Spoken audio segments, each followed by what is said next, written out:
Pope Francis has called upon the faithful to look at the sufferings of human beings through the perspective of children, therefore entrusting this year to us with the meditations for the way of the cross.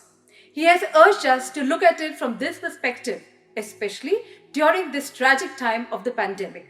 So let's journey through the life of Saint Peter. Saint Peter was one of the first apostles who was called by Jesus himself and followed him for 3 years. He was also the spokesman of the disciples and always had the last word in the final decisions. He was the one who recognized Jesus as the Messiah. But at the Last Supper, as mentioned in Luke 22, verses 32 to 34, Jesus told Peter that you will deny me 3 times before the cock crows today. And yes, Peter did deny Jesus. At that point of time, he remembered how Jesus had previously asked him whether he loved him, and he had answered 3 times in the affirmative. He remembered this. He went out and wept, but nevertheless joining the other apostles who were equally scared about the same question.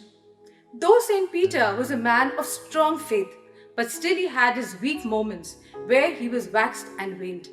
The same kind of fluctuation is experienced by us in our day-to-day life. There are times when we are very strong in our faith, and that is the time we realize the presence of God in our lives.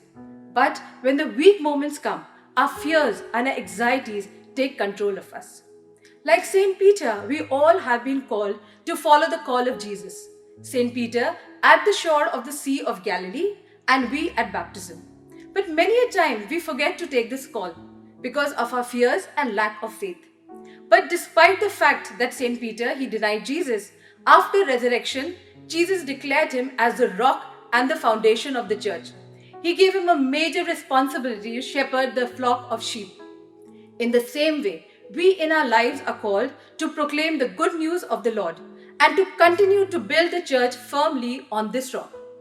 Saint Peter was an example of faithlessness, but his failings are equated to man's wickedness and sinfulness that can be overcome through faith.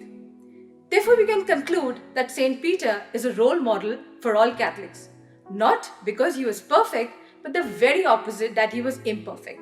But God did not deny him. He helped to transform him from a scared and dejected failure into the leader. So during this Lent season, let us find concrete ways to overcome our fears, our anxieties, and our faithlessness.